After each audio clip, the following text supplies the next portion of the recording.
All right, welcome back, Focus Learners. We are diving right back into the Mahabharata today. Now, for this explainer, we're stepping into the role of the storyteller to guide you through some of the most intricate, literally nested mysteries of the entire text, specifically looking at sections 13 through 18. As we know, this ancient epic is an absolute masterclass in stories within stories, so let's unpack these layers together, shall we? So, our entire narrative framework today kicks off with a massive, incredibly high-stakes question. The sage Sonika essentially stops everything and asks the storyteller Sauti, for what reason did that tiger among kings, the royal Janamejaya, determine to take the lives of the snakes by means of a sacrifice? It's a dramatic question, right? And this impending, blazing snake sacrifice is the exact hook that drags us deep into a sprawling history of ancient curses, cosmic battles, and some seriously bizarre family obligations. To actually get our answer, we have to navigate a few wild narrative leaps. So here's our roadmap. First up, the hanging ancestors. Second, Astika saves the snakes. Third, the rival sisters. Fourth, preparing the cosmic ocean. And finally, the churning for nectar. Section 1. The Hanging Ancestors.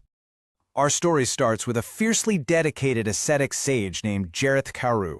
This is a guy who renounced sleep, lived purely upon air, and walked the earth like a blazing fire. But one day, his wandering leads him to a truly shocking discovery. He peers down into this great dark hole, and what does he see? He finds his own ancestors hanging upside down. They are dangling by this fragile rope of Varana fibers, and get this, it's secretly being chewed on by a rat from all sides.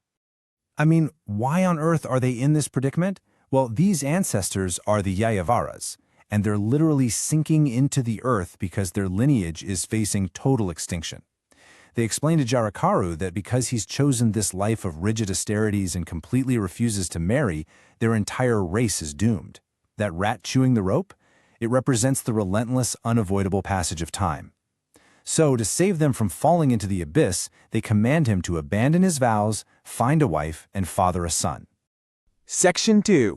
Astika saves the snakes. Jaratkaru actually agrees, but with a super bizarre catch. He says he'll only marry if the bride shares his exact name and if she's willingly given to him as charity. So how does this play out? Step 1, he goes into the forest and faintly prays for a bride. Step 2, Vasuki, the king of the snakes, immediately rises up and offers his own beautiful sister. And her name? Miraculously, it's also Jaratkaru. Step 3, they get married. But listen, Vasuki didn't just do this out of the goodness of his heart. He orchestrated this entire thing to neutralize an ancient curse that prophesied all snakes would burn in King Janamajaya's fiery sacrifice. And you know what? This brilliant manipulation totally pays off. From this highly specific union is born Astika, a high-souled, illustrious ascetic. Just as planned, when King Janamejaya finally holds his great snake sacrifice later on to destroy the serpent race, Astika is the one who steps in. He halts the flames, saving his snake brethren from a fiery death, and simultaneously frees his ancestors to ascend to heaven. Debts are paid, disaster is entirely averted. Section 3. The Rival Sisters. Now, answering one question in the Mahabharata almost always raises another. Completely delighted by this tale, Sonika asks for more backstory, dropping us straight into our next nested layer, the story of Prajapati's two daughters. These sisters, Kadru and Vinata, both marry the sage Kashyapa.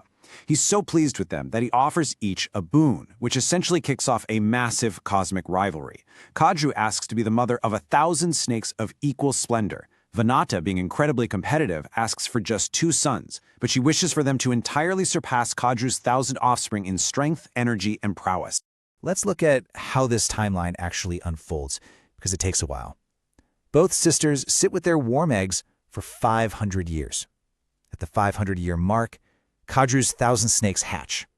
Vinata, though, is consumed by jealousy and terrible impatience, so she prematurely breaks open one of her eggs.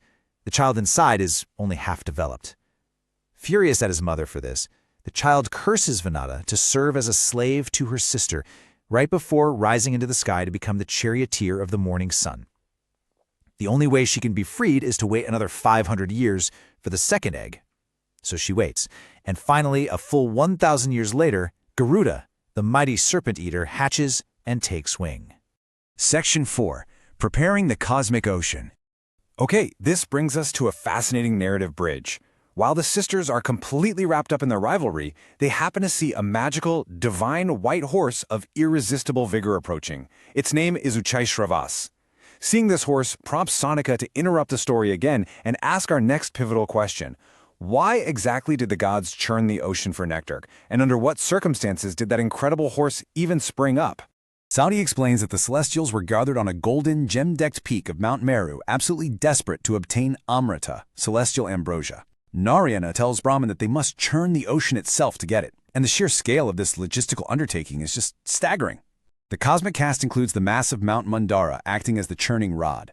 The Tortoise King agrees to act as the base, and they use our old friend the snake Vasuki as the churning cord. The Asuras hold Vasuki by the hood, while the gods hold him by the tail. Section 5. The churning for nectar. With all the players in position, we enter one of the most wildly destructive and awe-inspiring events in the entire text. As the gods and Asuras pull back and forth, the friction is just catastrophic. The mountain whirling in the ocean produces this tremendous roar, sounding like the clouds at universal dissolution. Countless aquatic animals are literally crushed to death. Huge trees are torn up by their roots. The intense friction sparks massive blazing fires that consume lions and elephants, turning the mountain into a chaotic mass of dark clouds and lightning, until Indra finally pours heavy showers to extinguish the flames. Over time, gummy exudations and the liquid extract of gold literally turn the milky ocean water into clarified butter. But they run out of strength. Brahman has to ask Narayana to grant them fresh energy. Reinvigorated, they keep churning, and finally, this incredible cosmic loot emerges in a very specific sequence. First, the mild moon of 1,000 rays. Second, Lakshmi dressed in white alongside Soma. Third, the white steed, yes, the very same horse the rival sisters saw. And finally, the divine Dhanwantari arises, holding the white vessel of nectar. But wait, it wasn't just amazing treasures that came from the deep. With the churning still happening, a truly terrifying substance emerged, the Kalakuta poison.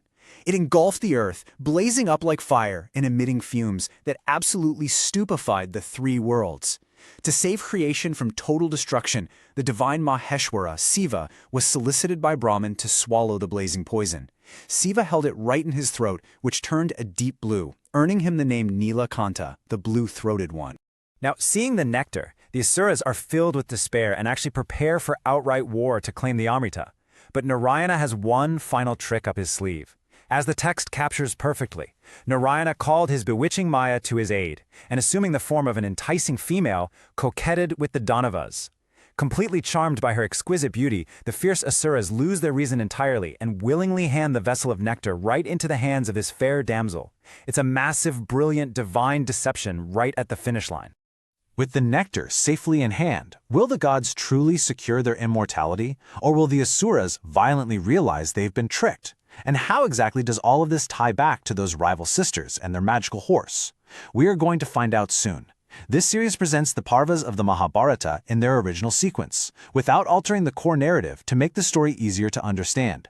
Join us in the next explainer as we explore the next sections. Until then, ask yourself, in a universe where even the gods must cheat and trick each other to survive, who can you really trust?